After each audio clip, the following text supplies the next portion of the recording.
lagi dengan main Keciboko Misteri.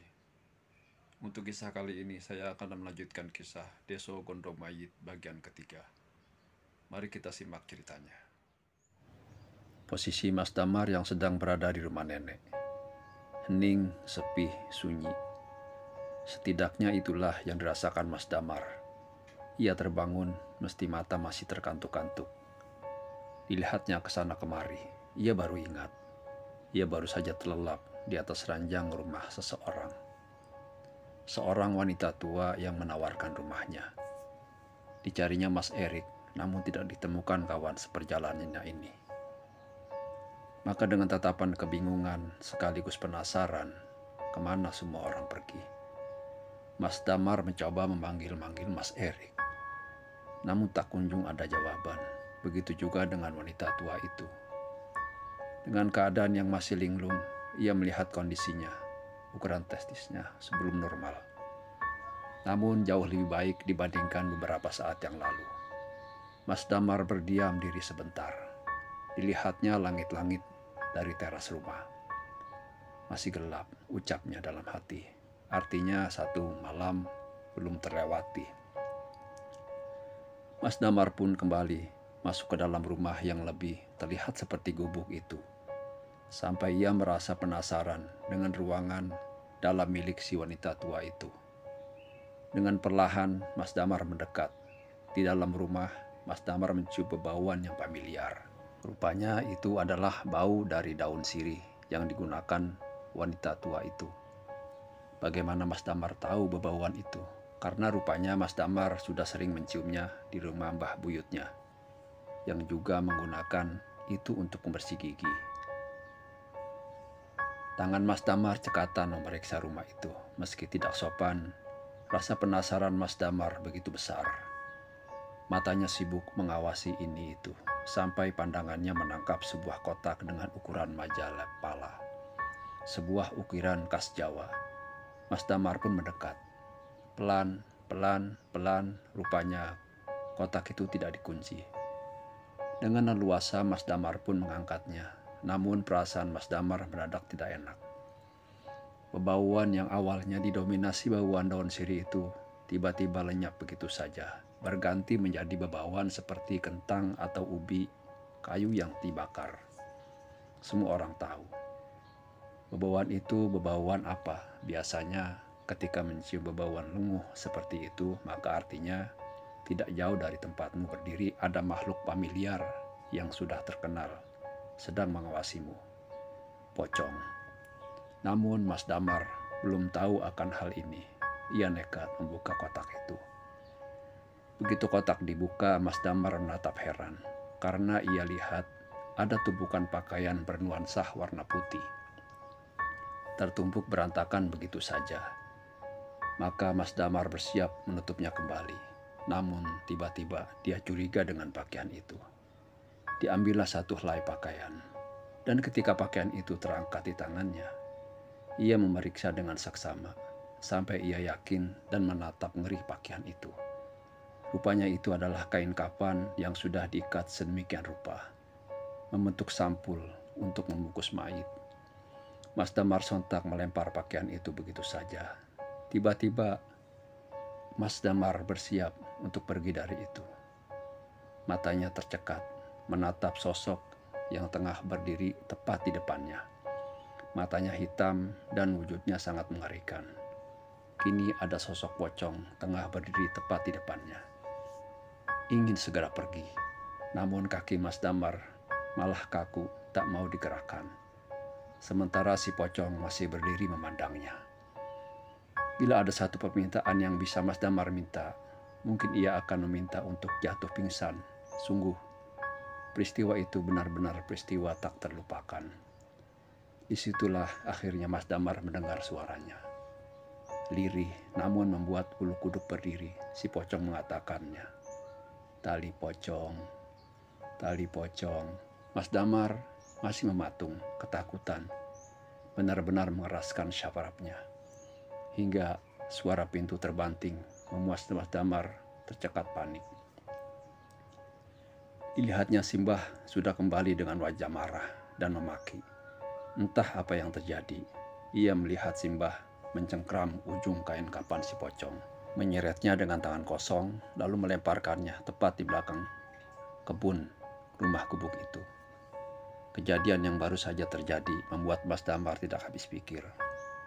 Wanita itu menatap Mas Damar dengan tatapan dingin sembari berucap, "Jika kamu tidak tahu apa-apa, jangan sembarangan ya nak, nyawamu ada harganya." Kalimat itu masih terbayang di pikiran Mas Damar, bahkan hingga saat ini. Mas Erik baru sadar sedari tadi, Simbah tidak kelihatan. Padahal ia ikut karena Simbah yang menyuruhnya. Ditambah penasaran, kenapa memakamkan seorang saja sampai ambil waktu selarut ini. Disinilah Mas Erik dibuat kaget. Loh, kenapa tali pocongnya belum dibuka? Namun tak seorang pun mendengarkan peringatan dari Mas Erik. Mereka tetap menutup lubang kubur dengan tanah. Disinilah Mas Erik merasakan firasat teramat buruk. Desa gila. Maka ia segera meninggalkan tempat itu. Sampai di rumah Simbah, Mas Erik melihat Mas Damar. Mata mereka saling menatap satu sama lain. Di sini mereka curiga.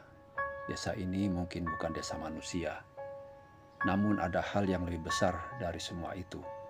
Ada misteri apa yang disembunyikan di desa ini. Di tengah kebingungan, langkah kaki Simbah mengejutkan mereka. Wajahnya yang sempat mengeras ketika melihat Mas Damar kini sudah berubah seperti sedia kala. Seperti saat pertama kali mereka bertemu dengan Simbah. "Nak, kamarnya sudah disiapkan." Mau tidak mau, mereka pun masuk ke sebuah kamar yang asing. Tidak ada hal yang menarik selain ranjang dengan lasa tikar anyaman sebagai alasnya. Namun mereka sepakat, keganjilan semua peristiwa ini seperti mengerucut pada sesuatu. Namun belum ada yang berani menarik kesimpulan. Sampai di tengah keningan ketika mereka sudah saling merebahkan tubuh untuk sekedar membuang lelah. Terdengar suara yang tidak asing di telinga mereka. Suaranya riuh, namun sangat tipis, seperti dari tempat yang jauh.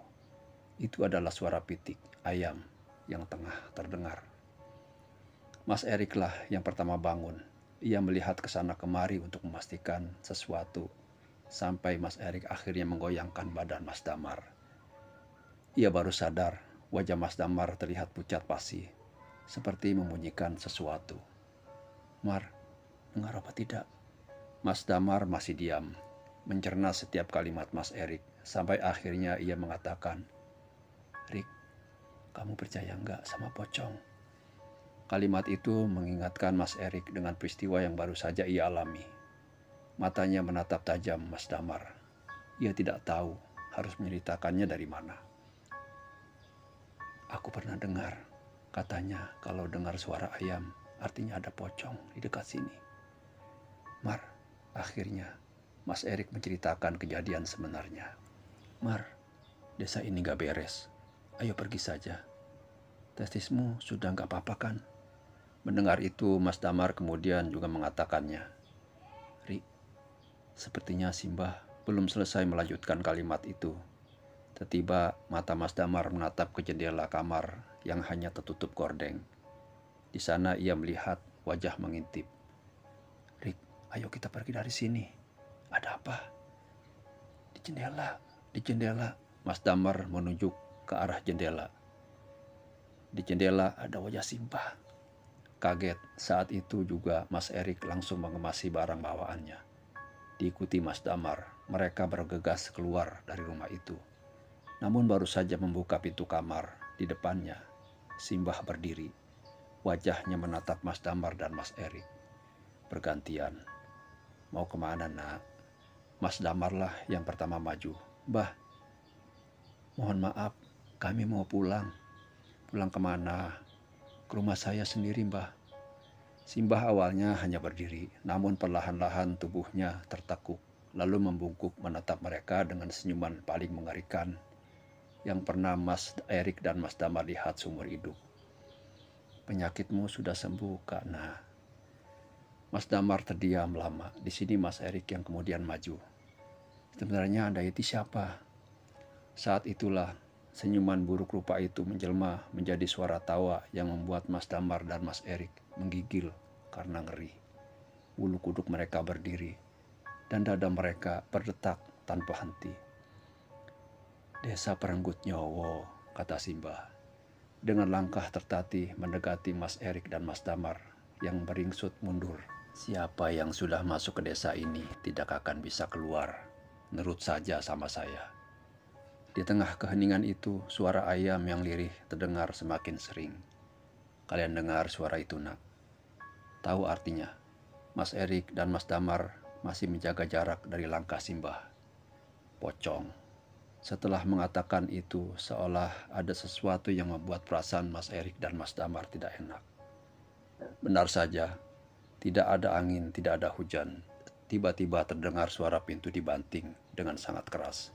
Masalahnya adalah, setelah suara bantingan itu, gubuk yang terbuat dari bambu itu, serempak terdengar suara gebrakan di semua sisi. Simbah tertawa semakin keras. Nyali Mas Erik dan Mas Damar benar-benar dipaksa sampai ke titik frustasi, karena tidak ada yang bisa ia katakan. Seolah-olah kejadian ini seperti mimpi belaka. Suara-suara itu mengisyaratkan satu hal, di sekeliling rumah pasti ada sesuatu. Simbah yang awalnya membungkuk kemudian mulai terjatuh, terjerembab di atas tanah dengan mata mendelik. Melotot ke arah Mas Erik dan Mas Damar, Simbah mulai merangkak.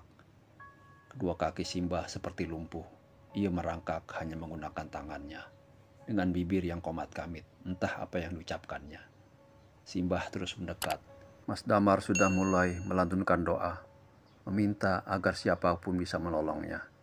Mas Erik hanya terdiam sembari meracau, "Jancuk, jancuk." Kita bersambung lagi ke part berikutnya. Assalamualaikum warahmatullahi wabarakatuh.